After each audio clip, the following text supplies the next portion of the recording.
একবার এক সিংহের শরীর থেকে দুর্গন্ধ বের হচ্ছিল।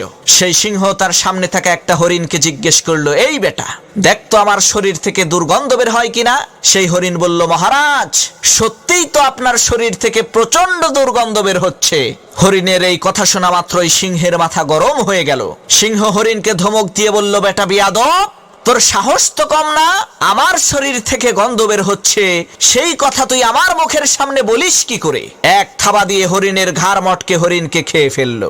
এরপর সেই সিংহ এক বান্দরকে জিজ্ঞেস করলো, ওই বান্দর, বলতো আমার শরীর থেকে দুর্গন্ধ বের হয় কিনা। সিংহ যে হরিণের কি অবস্থা করেছে সেই দৃশ্য দেখে বান্দর বুদ্ধি করে বলল, মহারাজ, কি যে বলেন, আপনার শরীর থেকে কখনো দুর্গন্ধ বের হতে পারে? এই কথা আপনাকে কে বলেছে? আমি তো আপনার শরীর থেকে সুঘ্রাণ পাচ্ছি। সিংহ বলল, গাদ্দার, তুই আমার সাথে মিথ্যা কথা বলিস। এই বলে রাগান্বিত হয়ে সেই বান্দরটিকেও খেয়ে ফেললো। এরপর সেই সিংহ এক শিয়ালকে জিজ্ঞেস করলো, এই শিয়াল, তুই বলতো আমার শরীর থেকে দুর্গন্ধ বের হচ্ছে কিনা। হরিণ আর বান্দরের নৃশংস করুণ পরিণতি দেখে সেই শিয়াল বুদ্ধি করে বলল, মহারাজ, আমাকে ক্ষমা করবেন, আমার সর্দি লেগেছে, যার কারণে আমার নাক বন্ধ হয়ে আছে, আমি আসলে বুঝতে পারছি না আপনার শরীর থেকে গন্ধ বের হচ্ছে কিনা।